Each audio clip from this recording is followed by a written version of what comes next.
Normal delivery की दर्दें खुद ब खुद लग जाएँगी या लगवानी पड़ेगी, ये आपको कैसे पता चलेगा? अब आप जिस डॉक्टर के पास चेकअप के लिए जा रहे हैं, उस डॉक्टर ने आपको चेक क्या करना है?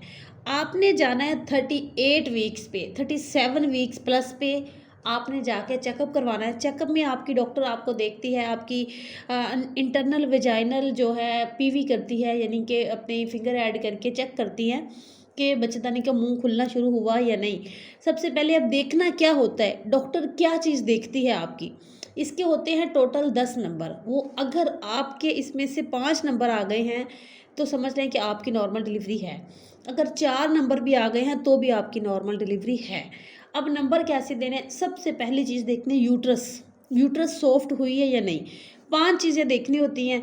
5 को चीज़ों को आपने 2-2 नंबर देने हैं। आप खुद नोट कर सकती हैं, ठीक है? यूट्रस सॉफ्ट हुई है या नहीं? अगर तो आपकी यूट्रस सॉफ्ट हो चुकी है, नॉर्मल डिलीवरी के लिए तैयारी कर रही है, तो यहाँ पे आपको 2 नंबर मिल गए। अब आपने देखना है कि डायलिटेशन यानी कि ओपन होना शुरू हुई है या नहीं? 2 नंबर आपको इस चीज़ के मिलेंगे। इसके बाद देखना है कि सर्विक्स की पोज़ीशन सामने आ गई है या नहीं? नीचे की तरफ है, नीचे और पीछे की तरफ होती है कुछ लोगों की, तो इसके भी 2 नंबर।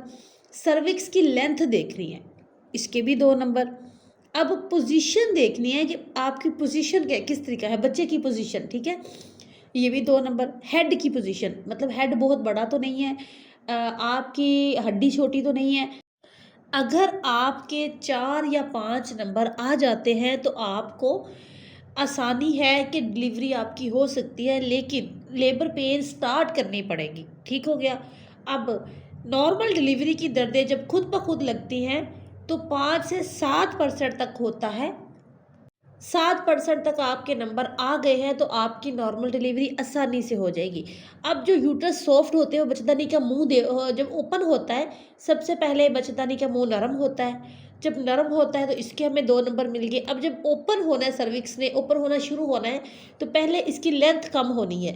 हम अपनी लेंथ देखनी है कि अगर आपकी बच्चेदानी की लेंथ कम हो गई है, अब आपने मायना करवाने जब जाना है, तो आपने ऐसे करवाएँगे कि आप 38 वीक्स पे चेक करवाने गए हैं, फिर आपने 39 वीक्स पे चेक करवाना है, फिर आपने 40 हफ्तों पे 40 वीक्स पे दोबारा चेक करवाना है। आपकी डॉक्टर आपको बताएगी कि पहले से अब कितना डिफरेंस आ रहा है, या आप अगर एक्सपर्ट डॉक्टर के पास जा रहे हैं, तो वो देख के बता देगी कि ये हो गया है, यानी कि बच्चेदानी का मुँह जो है वो नरम हो गया है, या खुलना शुरू हो गया है, या लेंथ कम हो गई है, तो वो सामने है, पीछे बहुत पीछे पड़ी हुई है। अगर तो वो कह रहे हैं कि आपकी बच्चेदानी बहुत पीछे पड़ी हुई है, तो समझ लें कि अभी आपकी नॉर्मल डिलीवरी के कोई भी चांस नहीं है।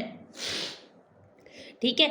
इसमें सबसे अहम चीज़ जो होती है, कुछ भी करने की ज़रूरत जहाँ पे नहीं होती, वो होती है आपको 7-8 नंबर पे। 7-8 नंबर पे यानी कि आप 50 से 80% तक, आप 50 से अबव तक आप दर्दें घर में बर्दाश्त करके आ चुकी हैं। अब जस्ट आपको हल्की-सी ड्रिप लगनी है, तो आपकी नॉर्मल डिलीवरी आसानी से हो जाएगी। इसमें ऐसे कि पता भी नहीं चलता कुछ तो औरतों को कि उनकी नॉर्मल डिलीवरी होती है एक से दूसरी दर्द में।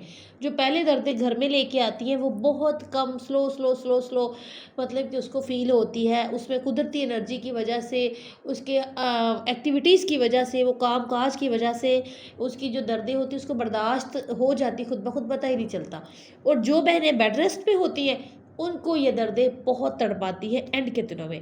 तो अब डॉक्टर ने जब देख लिया कि स्कोर आपका बढ़ रहा है, तो ठीक है, तो आप इंतज़ार करें।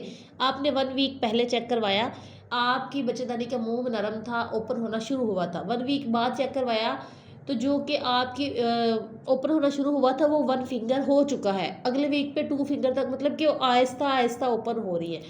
अब जब आप फॉल्स पेन जो होती हैं, वो होती हैं कि जिसमें बच्चेदानी का मुँह ओपन जल्दी नहीं होता। आज मेरी तबीयत भी थोड़ी ख़राब थी, गला भी ख़राब था, ज़ुकाम था, तो फिर भी मैंने वीडियो बनाई है कि मुझे कमेंट्स आ रहे हैं, इस हवाले से आ रहे हैं, तो मैंने सोचा कि आपका लेबर टाइम अगर करीब है, तो उन बहनों के लिए मेरी वीडियो है, गौर से देखें। अगर नहीं समझ आ रही, तो व्हाट्सएप पे मेरे साथ रब्ता करें। इंशाअल्लाह ताला आपको आसानी होगी बहुत ज़्यादा कुदरत की तरफ से। और यहाँ पे मैं आपको साथ-साथ शेयर करती जाऊँ कि अगर आप नमाज़ नहीं पढ़ रही, तो आप नमाज़ पढ़ना शुरू कर दें, प्लीज़। Thank you.